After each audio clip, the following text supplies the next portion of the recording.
Hi friends, പുതിയൊരു വീഡിയോയിലേക്ക് എല്ലാവർക്കും സ്വാഗതം. അങ്ങനെ മോളുടെ പിണക്കം മാറ്റാനായിട്ട് വേദനയും കൊണ്ടുവരികയാണ് തരുൺ. അങ്ങനെ മോളോട് വേദ പറയുന്നത്, മോളെ പിണക്കത്തിലാണോ? അതെ, ഞാൻ പിണക്കത്തിൽ തന്നെയാണ് എന്ന് പറയണം കേട്ടോ. മോളെ അമ്മ പറഞ്ഞത് കേൾക്ക് എന്ന് പറയാം കേട്ടോ. ഇല്ല, എനിക്ക് നിങ്ങളുടെ കൂടെ നിൽക്കണം എന്ന് പറയാം കേട്ടോ. അയ്യോ, അങ്ങോട്ട് വന്നാൽ ശരിയാവില്ല മോളെ. മോൾ ഇവിടുത്തെ സ്കൂളിലല്ല ചേരാൻ പോകുന്നത്, ഞാൻ അവിടുത്തെ സ്കൂളിൽ ചേർന്നോളാം. അതിന് ഞങ്ങൾ എല്ലാ ആഴ്ചയും വരില്ല. മാത്രമല്ല ഇത് താൽക്കാലികമാണ്. അമ്മക്ക് ട്രാൻസ്ഫറിന് ശ്രമിക്കുന്നുണ്ട്. ട്രാൻസ്ഫർ കിട്ടിയ ഉടനെ തന്നെ ഇവിടെ നമുക്ക് സ്ഥിരമായിട്ട് താമസിക്കാമല്ലോ. അങ്ങനെയാണെങ്കിൽ ആ സമയത്ത് സ്കൂളിൽ ചേർന്നാൽ മതി.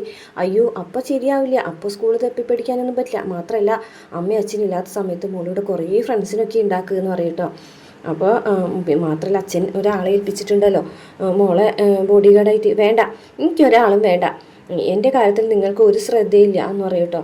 അയ്യോ, ശ്രദ്ധയില്ലാതെയാണ് മോളെ അച്ഛൻ മോൾക്ക് വേണ്ടി ഒരാളെ ഏൽപ്പിച്ചത്. വേണ്ട, അത് തന്നെയാണ് ഇപ്പോഴത്തെ പ്രശ്നം.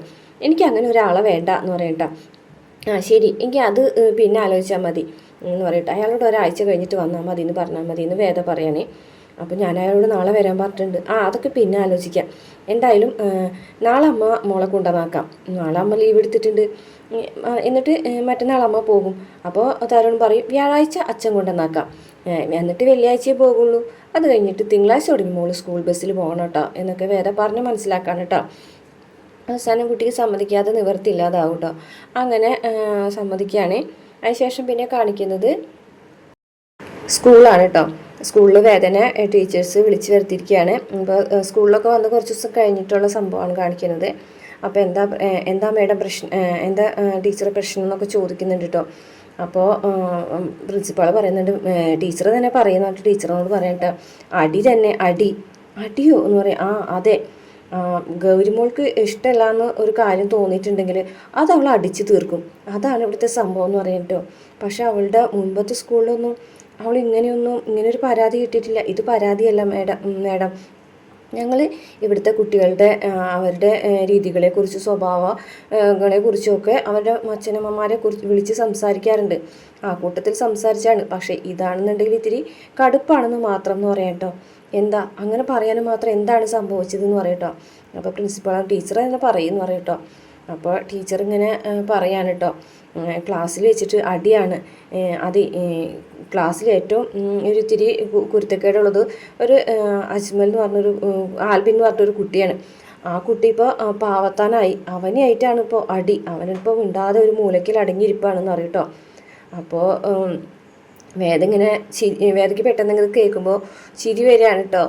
കാരണം വിക്രമിൻ്റെ അതേ സ്വഭാവം തന്നെയാണ് എന്നുള്ളത് മനസ്സിലാവാണേ. അപ്പോൾ പ്രിൻസിപ്പാൾ പറയും അച്ഛൻ്റെ സ്വഭാവം കിട്ടിയതായിരിക്കും അല്ലേ, അച്ഛൻ പോലീസുകാരനല്ലേ, അപ്പോൾ ആ ഒരു ഇത് ബ്ലഡിലുണ്ടായതാവും എന്ന് പറയട്ടോ. എന്താ സംഭവിച്ചതെന്ന് കറക്റ്റായിട്ട് പറയാനായിട്ട് വേദ പറയുമ്പോൾ ക്ലാസ്സിൽ ഉള്ള കാര്യം പറയാൻ കേട്ടോ. ടീച്ചർ പറയും ഞാൻ ക്ലാസ്സിലേക്ക് എന്നൊരു കുട്ടി വന്ന് വിളിച്ചിട്ട് ചെന്നപ്പോൾ ആൽബിൻ ഒരുത്തിരി ഇരുന്ന് കരയുന്നു. പക്ഷേ ഗൗരിമോളാണെന്നുണ്ടെങ്കിൽ ഒന്നും സംഭവിക്കാത്ത പോലെ അപ്പുറത്തെ സൈഡിൽ നിന്ന് കളിക്കുന്നു. അതാണ് സംഭവം. ഞാനപ്പോൾ രണ്ടുപേരെയും വിളിച്ചു. അങ്ങനെ ടീച്ചർ അവരെ രണ്ടുപേരെയും വിളിക്കുകയാണ് കേട്ടോ. അപ്പോൾ ഗൗരിമോൾ നടന്ന കാര്യം പറയാണ് കേട്ടോ. അപ്പോൾ വേറൊരു കുട്ടിയുടെ അടുത്ത് വന്നിട്ട് ക്രയോൺ പിടിച്ച് വലിച്ച് വാങ്ങുകയാണ് കേട്ടോ ആൽബിനും പിന്നെ വേറെ പയ്യന്മാരും കൂടിയിട്ട്, രണ്ട് കുട്ടികളും കൂടിയിട്ട്. അപ്പോൾ ഗൗരിമോളാണെന്നുണ്ടെങ്കിൽ അവരുടെ അടുത്ത് ചെന്ന് അത് ബെഞ്ചുമേലൊക്കെ കയറി നിന്ന് അത് പിടിച്ച് വാങ്ങി തൻ്റെ കൂട്ടുകാരിക്ക് കൊടുത്ത് കൂട്ടുകാരനെയും കൊണ്ട് വന്ന് ആ കുട്ടിക്കിട്ട് രണ്ട് കൊടുക്കുന്നൊക്കെ ഉണ്ട് കേട്ടോ. ഇതൊക്കെയാണ് ടീച്ചർ വിശദീകരിക്കുന്നത്. ഇതൊക്കെ കേട്ടിട്ട് പെട്ടെന്നൊരു ചിരിയും അതുപോലെ തന്നെ വിക്രമിനെ ഓർമ്മയൊക്കെ വരികയാണ് കേട്ടോ വേദയ്ക്ക്. അപ്പോൾ മനസ്സിലിങ്ങനെ വിക്രമിനെ കുറിച്ച് ചിന്തിച്ചുകൊണ്ടിരിക്കുകയാണ് കേട്ടോ. അപ്പോൾ ഗൗരിമോളാണെങ്കിൽ ടീച്ചറോട് നടന്ന സത്യം തുറന്നു പറയുന്നുണ്ട്. ഞാൻ അടിച്ചു തന്നെയാണ്, ആൽബിനെ മാത്രമല്ല വേറെ രണ്ട് പിള്ളേരെയും കൂടി അടിച്ചു എന്നൊക്കെ പറയുന്നുണ്ട്. അപ്പോൾ ഗൗരിമോളുടെ ആ ഒരു തൻ്റോടും ഇതൊക്കെ കണ്ടിട്ട് ഞാൻ ചെയ്തത് തെറ്റാണോ ടീച്ചറെ, അവരല്ലേ തെറ്റ് ചെയ്തതെന്നൊക്കെ ചോദിക്കുകയാണ് കേട്ടോ. അപ്പോൾ ടീച്ചർക്കും ഒന്നും പറയാൻ പറ്റാത്തൊരവസ്ഥയായി. അപ്പോൾ ഇതൊക്കെ പറഞ്ഞു കഴിയുമ്പോൾ വേദ ചിരിക്കുന്ന കാണുമ്പോൾ പ്രിൻസിപ്പാൾ ചോദിക്കുന്നത് എന്താ മേഡം, അല്ല ഞാൻ അവളുടെ അച്ഛൻ്റെ കാര്യം ആലോചിച്ചതെന്നോ എന്ന് പറയട്ടോ. അച്ഛനെ പോലെ തന്നെയാണല്ലേ മോളും എന്ന് പറയുകയാണ്. അച്ഛൻ പോലീസുകാരായതുകൊണ്ട് ആ ഒരു ഇത് കിട്ടിയതാവുന്നു പ്രിൻസിപ്പാൾ പറയുന്നുണ്ട്. അപ്പോൾ വേദ പറഞ്ഞതിന് എന്തായാലും ഇനി ഇങ്ങനെയൊന്നും ഇല്ലാതിരിക്കാനായിട്ട് ഞാൻ ശ്രമിക്കാം എന്ന് പറയാണ് കേട്ടോ. ഉറപ്പായിട്ടും ഗൗരിമോളുടെ ഭാഗത്തു നിന്ന് ഇനി അങ്ങനെയൊന്നും ഉണ്ടാവില്ല എന്ന് പറയുകയാണേ. അതിനുശേഷം ടീച്ചർ പറയുന്നുണ്ട് അച്ഛൻ ഇതുപോലെ ദേഷ്യക്കാരനായിരിക്കുമല്ലേ എന്ന് പറയും കേട്ടോ. അപ്പോൾ വേദ പറഞ്ഞാൽ അതെ, അച്ഛന് ശരിയല്ല എന്ന് തോന്നിയ കാര്യം കണ്ടു കഴിഞ്ഞിട്ടുണ്ടെങ്കിൽ അതിനെതിരെ എന്തെങ്കിലും ചെയ്യും, ഉറപ്പായിട്ടും അച്ഛൻ്റെ സ്വഭാവം തന്നെയാണ് അവൾക്ക് കിട്ടിയിട്ടുള്ളതെന്ന് വേദ ഇങ്ങനെ ഒരു ചെറിയ ചിരിയോടുകൂടി പറയുകയാണ്. അങ്ങനെ മോള് പുറത്ത് കാത്തു നിൽക്കുന്നുണ്ട് കേട്ടോ. അപ്പോൾ മോളടുത്തേക്ക് വേദ ചെല്ലാണ്. എന്നിട്ട് വേദ ഇങ്ങനെ അവർ രണ്ടുപേരും കൂടെ എടുത്തിട്ടിരിക്കുകയാണ്. അപ്പോൾ എന്നെ പുറത്താക്കോ അമ്മേ, എന്നെ പുറത്താക്കോ, ഇന്ന് തന്നെ പുറത്താക്കോ എന്നൊക്കെ ചോദിക്കുകയാണ്. ഇല്ല എന്ന് പറഞ്ഞിട്ട് ഗൗരിനെ ചേർത്ത് പിടിക്കുകയാണ് കേട്ടോ. ചേർത്ത് പിടിക്കുമ്പോൾ വിക്രമിനായിട്ടുള്ള ഇടുക്കിയിലായുള്ള ഒരു കുറച്ച് ഓർമ്മകളൊക്കെ വേദന മനസ്സിലേക്ക് ഇങ്ങനെ കടന്നു വരികയാണ്.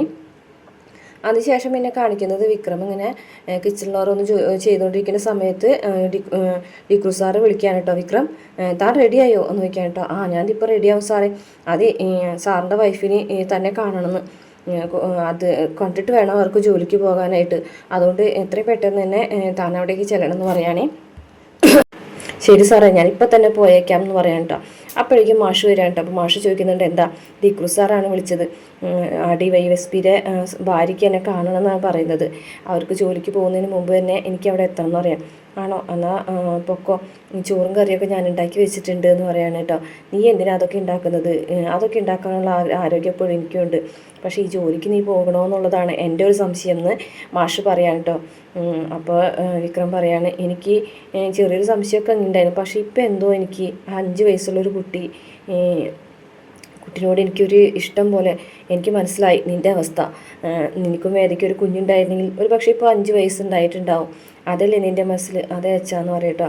എന്തായാലും നീ ആ കുട്ടീനായിട്ട് ഭയങ്കരമായിട്ടുള്ള ആത്മബന്ധമൊന്നും ഉണ്ടാക്കിയെടുക്കാൻ നിൽക്കരുത്, മാത്രമല്ല ആ കുട്ടിക്ക് വേണ്ട പ്രൊട്ടക്ഷൻ കൊടുക്കുക എന്നുള്ളതാണ് നീ ചെയ്യേണ്ടത്, അല്ലാതെ അതിൻ്റെ വരുന്ന പ്രശ്നങ്ങളൊക്കെ നീ ഏറ്റെടുക്കാനായിട്ട് നിൽക്കരുത്. അയാളുടെ ശത്രുക്കളിൽ നിന്ന് കുട്ടിയെ സംരക്ഷിച്ച് നിർത്തുക, അത്രമാത്രം നീ ചെയ്താൽ മതി എന്ന് പറയട്ടോ. ശരി അച്ഛാ, അത്രയും ഞാൻ ചെയ്യുള്ളൂ എന്ന് പറയട്ടോ. എനിക്കറിയാം, പക്ഷേ എന്നാലും എനിക്കൊരു പേടിയുണ്ട്, ഇനി എന്തെങ്കിലും പ്രശ്നമൊക്കെ ഉണ്ടാവുമോ എന്നുള്ളത്. അങ്ങനെയൊന്നും വരില്ല അച്ഛാ, എനിക്കെന്തോ ഈ ഒരു ജോലിക്ക് പോകാനായിട്ട് ഇപ്പോൾ ഒരു ത്രില്ല് തോന്നുന്നുണ്ട്. എന്തായാലും ഇങ്ങനെയൊക്കെ ആയില്ലേ, എനിക്ക് എന്തായാലും അതിന് പോകണം എന്ന് തന്നെ എൻ്റെ മനസ്സ് പറയണ വെച്ചാൽ. ശരി, നീ ഈ വിചാരിച്ചതുപോലെ തന്നെ ചെയ്തോ, പക്ഷേ പ്രശ്നങ്ങളിലേക്കൊന്നും ചെന്ന് പെടരുത്, അതിന് നീ പ്രത്യേകം ശ്രമിക്കണം എന്ന് പറയാൻ കേട്ടോ. ശരി അച്ഛാന്ന് പറയാം കേട്ടോ. അത് കഴിഞ്ഞിട്ട് കാണിക്കുന്നത് ആമി വരാണ് കേട്ടോ. അപ്പോൾ വിക്രം ഷേവ് ചെയ്തിട്ട് ഇങ്ങനെ നിൽക്കുകയാണ് കേട്ടോ. അപ്പോഴേക്കും ആമി കൊണ്ട് ആരപ്പായി നിൽക്കുന്നത് നോക്കിക്കാം കേട്ടോ. അല്ല, ഡിക്രു സാറ് പറഞ്ഞിട്ടുണ്ടായിരുന്നു കുട്ടീനെ നോക്കാൻ പോകല്ലേ, അപ്പോൾ മുടിയും താടിയൊക്കെ വെട്ടി ക്ലീനായിട്ട് ചെല്ലണം എന്ന് പറഞ്ഞിട്ടായിരുന്നു. എന്നാലും ഒരു വലിയ ജോലി എന്ന് പറയണം കേട്ടോ.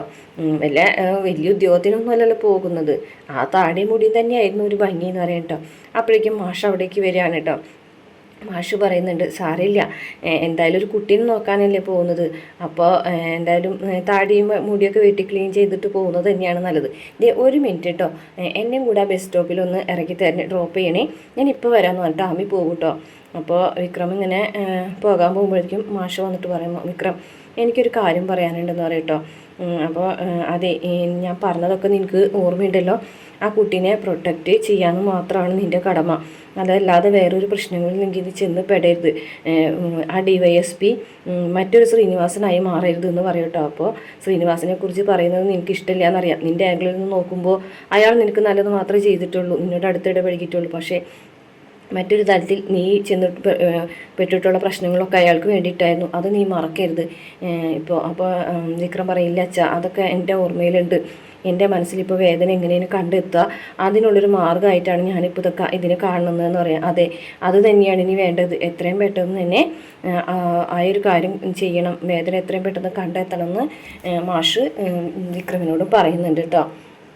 അത് കഴിഞ്ഞതിന് ശേഷം പിന്നെ കാണിക്കുന്നത് വിക്രം റെഡി ആയിട്ട് ബാഗൊക്കെ ഇട്ട് ജോലിക്ക് പോകുന്നതാണ് കേട്ടോ. ഇന്നത്തെ 2ാമത്തെ എപ്പിസോഡിൻ്റെ റിവ്യൂ ആണ് നമ്മൾ പറഞ്ഞത്. വീഡിയോ ഇഷ്ടപ്പെടുകയാണെങ്കിൽ മറക്കാതെ ചാനൽ ഒന്ന് സബ്സ്ക്രൈബ് ചെയ്ത് സപ്പോർട്ട് ചെയ്യണേ.